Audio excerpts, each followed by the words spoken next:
Oh, snap! It's another Snap review from the Family Gamers.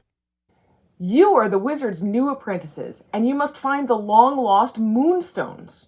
With the help of a trusty moon cat, you will solve mysteries, help characters, and learn about the Kingdom of Summer and the Winter Empire. This is a Snap review for Kids Chronicles, Quest for the Moonstones. Quest for the Moonstones is an app-driven board game from Lucky Duck Kids. It was designed by David Cicurel, and it was modeled on his Chronicles of Crime series, which we've previously reviewed. The box says it's best for ages 7 and up, and that a quest should take about 30 to 45 minutes to play. And we've got our 7-year-old here to help us review it. Yes, we do. Elliot, what do you think of the art in Kids Chronicles? I think it's really good.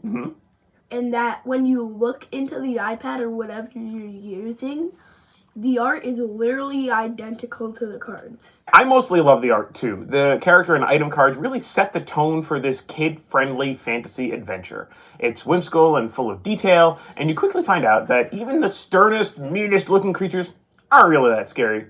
They just need a little bit of love. My only real complaint is that the 3D scenes on the app aren't really 3D. They're more like being wrapped in a 360-degree painting, with the characters just kind of superimposed on it. Anitra, how do you play Quest for the Moonstones? Well, you need the game board and the cards, but also the mobile app. Once you've downloaded it, it doesn't need an internet connection or anything like that. Open up the app, pick the quest you're going to do. It'll tell you which side of the board to use, as well as a location and some background information to get you started. All of this is done through text with just a couple of images. So reading is fairly important here. So what you'll do is you'll scan the QR code for the location and find yourself transported to a 3D rendering in the app. This is that 360-degree picture we talked about. You look for characters and you look for items in the location, and you tell other players what you see there.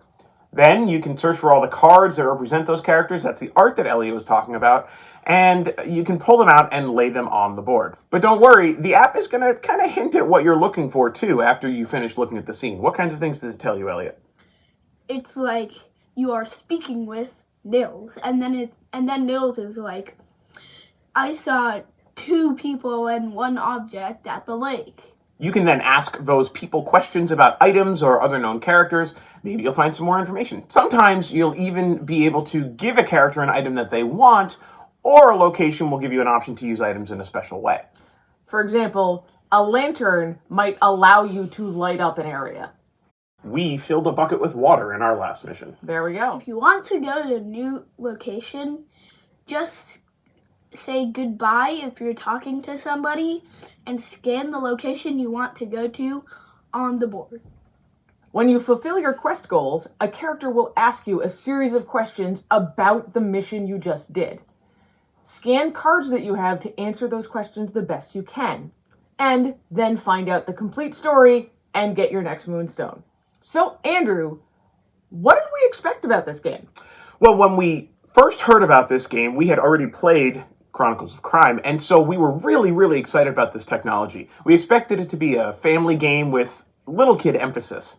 App-driven play should allow for younger kids to feel a little bit more immersed in the story, and players get to make special decisions to drive the story forward, repeat conversations, or explore a location over and over again. I also knew that this kind of hybrid approach was going to be super cool and exciting for our kids to be able to examine 3D scenes. We were really surprised at how well Quest for the Moonstones fits as a kid-focused implementation of that play system that was introduced in Chronicles of Crime. Scanning the QR codes has been made really, really kid-friendly. You can set the app to either auto-scan or require a press and hold on the screen, which makes it harder to scan the wrong card by accident. I also love that there's no time pressure. Elliot has plenty of time to look around in the scenes and try to find whatever he wants, and we can sit there and we can talk about new strategies that we want to do. The game tries to balance storytelling with allowing players to make their own observations. So sometimes the next step is really obvious, even for a much younger kid than Elliot. But sometimes it's really not. Have we been stuck before? Hey, you don't say. Thankfully, your trusty mooncat friend, what's his name? Nils. is always available to give you hints when you scan their QR code. There is a lot of reading here. It's not a problem for our kids. All of our kids can read, but struggling readers will benefit from having an adult to help them through the larger blocks of text. But we can definitely say from our experience that kids can play with adults with no problem, right? Yeah. Yeah. So what do you think? Would we recommend this game? Well, this guy right here, our 7-year-old Elliot, has really enjoyed Quest of the Moonstones. Who have you played this game with? I've played it with you. Yep. And I've played it with my older brother. And my grandma. Yep. The story is engaging enough for adults, it's interesting, and older kids, so that they won't get bored, although maybe they'll wish it went a little bit faster, but that's part of playing games with family sometimes. We would recommend Kids Chronicles Quest for the Moonstones for families with kids in this 6 to 8-year-old range. They're going to find it very engaging. Older kids by themselves are not going to love it, and younger kids are going to struggle. But that is the perfect age range for this game. You can even have adults do some of the reading, and the kids do a lot of the control of the app itself. Yes. Well, with that age range in mind, let's ask our 7-year-old. Elliot, what should we rate Quest for the Moonstones? 4 out of 5 moonstones, of course. All right, and that's Kids Chronicles Quest for the Moonstones In a snap.